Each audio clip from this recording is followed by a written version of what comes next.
Bismillahirrahmanirrahim. Assalamualaikum warahmatullahi wabarakatuh. Perkenalkan, saya Lukrisnia Selamita, mahasiswi dari Prodi Manajemen Bisnis Syariah.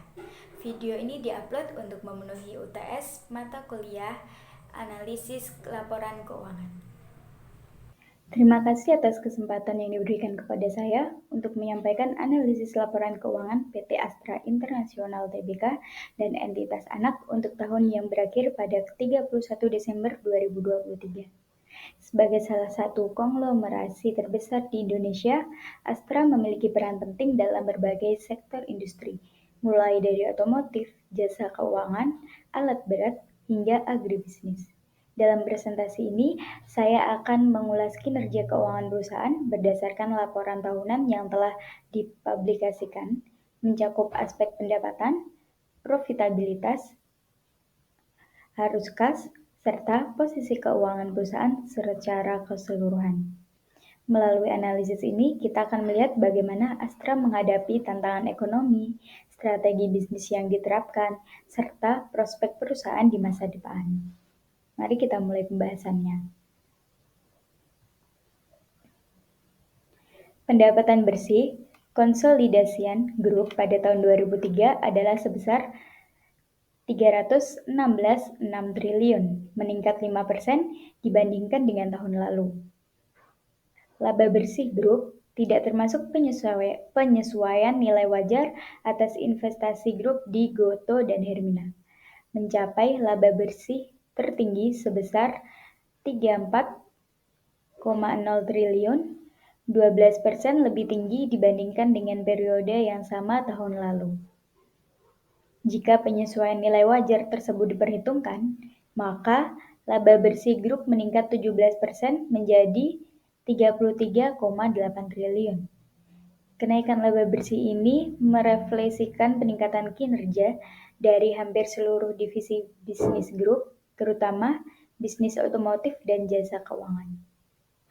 Nilai aset bersih per saham pada 31 Desember 2023 sebesar 4,907, meningkat 3% dibanding posisi pada 31 Desember 2022.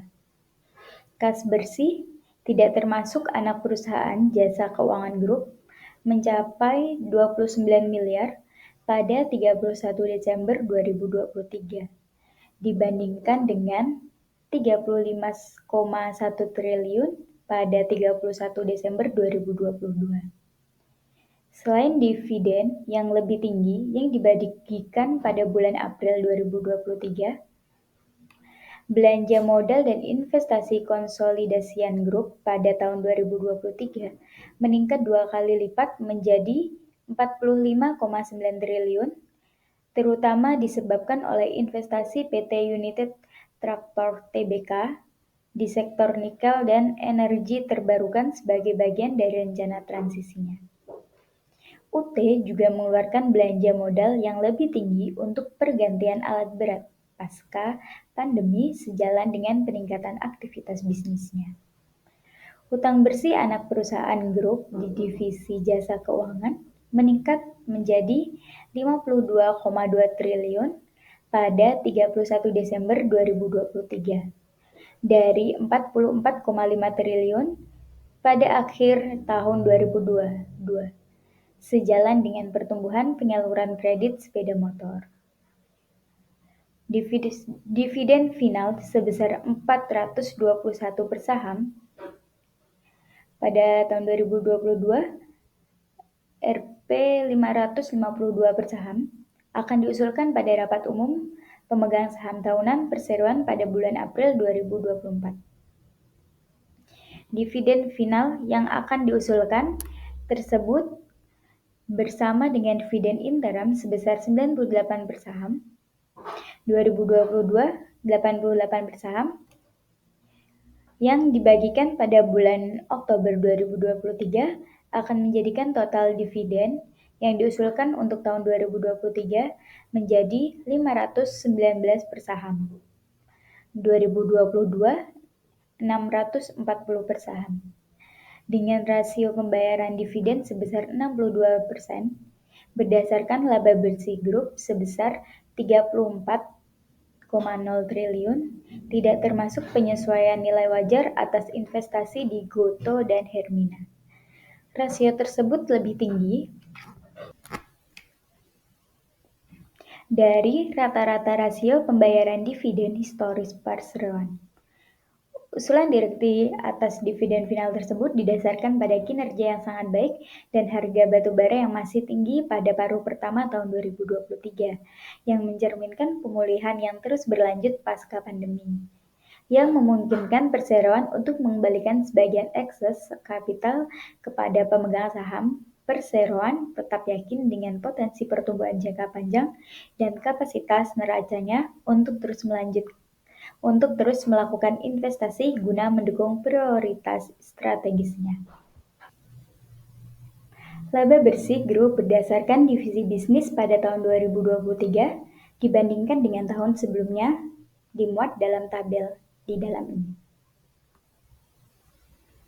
Laba bersih divisi Otomotif Group naik 18% menjadi 11,4 triliun yang mencerminkan peningkatan penjualan di bisnis sepeda motor dan komponen otomotif.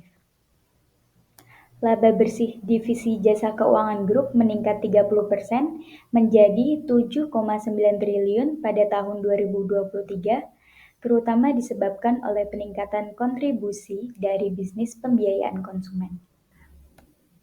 Laba bersih grup dari divisi alat berat, pertambangan, konstruksi, dan energi stabil di 12,7 triliun, di mana peningkatan kinerja dari bisnis mesin konstruksi dan kontraktor penambangan mengimbangi penurunan kontribusi dari bisnis pertambangan batu bara dan emas.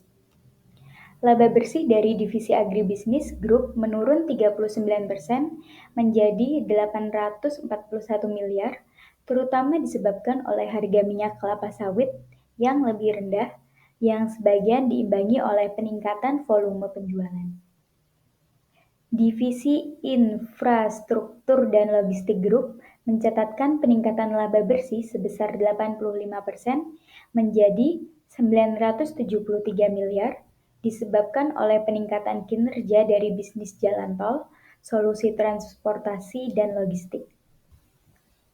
Divisi Teknologi Informasi Group PT Astra Grafia Tbk yang 76,9% sahamnya dimiliki perseroan mencatatkan peningkatan laba bersih sebesar 45% menjadi 109 miliar, terutama disebabkan oleh peningkatan margin usaha.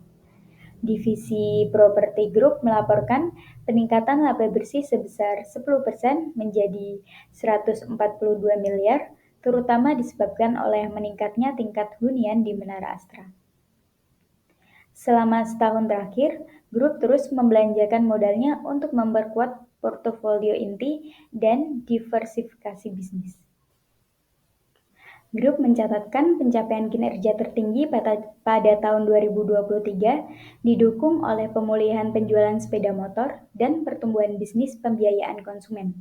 Grup tetap menunjukkan resiliensi dengan diversifikasi portofolio bisnisnya meskipun harga komoditas turun dan kondisi perekonomian melemah pada semester kedua. Jika kedua kondisi ini masih berlanjut, kami mengantisipasi terjadinya penurunan siklus pertumbuhan di tahun 2024. Namun demikian, kami yakin bahwa grup berada pada posisi yang baik untuk mencapai pertumbuhan jangka panjang melalui penguatan bisnis inti kami serta investasi baru yang mendukung prioritas strategis kami. Cukup sekian pembacaan laporan analisis keuangan PT Astra dari saya. Terima kasih yang sudah menonton video ini. Wassalamualaikum warahmatullahi wabarakatuh.